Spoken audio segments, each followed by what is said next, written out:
KSRTCയിൽ സ്ത്രീകൾക്ക് സൗജന്യ യാത്ര അനുവദിക്കുമ്പോഴുള്ള വരുമാന നഷ്ടം എത്രയെന്ന് റിപ്പോർട്ട് സർക്കാരിന് കൈമാറി KSRTC.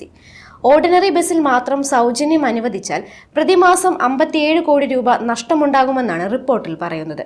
സിറ്റി ഫാസ്റ്റ് ഓർഡിനറി ബസ്സുകളിൽ നടപ്പാക്കിയാൽ 65 കോടിയും ഓർഡിനറി ഫാസ്റ്റ് സൂപ്പർ ഫാസ്റ്റ് ബസ്സുകൾ നടപ്പാക്കിയാൽ 90 കോടിയും നഷ്ടമുണ്ടാകുമെന്ന് റിപ്പോർട്ട് വ്യക്തമാക്കുന്നു.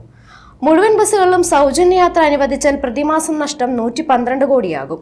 3 മാസത്തേക്കുള്ള കണക്കാണ് നൽകിയത്. ഗതാഗത സെക്രട്ടറിക്കാണ് റിപ്പോർട്ട് നൽകിയത്. 12 ലക്ഷത്തോളം സ്ത്രീ യാത്രക്കാർ പ്രതിദിനം സഞ്ചരിക്കുന്നുവെന്നാണ് ഏകദേശ കണക്ക്. പദ്ധതി നടപ്പിലാക്കിയ കർണാടകയിൽ AC സ്ലീപ്പർ ബസ്സുകൾ സൗജന്യമില്ല. തമിഴ്നാട്ടിൽ ഓർഡിനറി ബസ്സുകളിൽ മാത്രമാണ് ആനുകൂല്യം.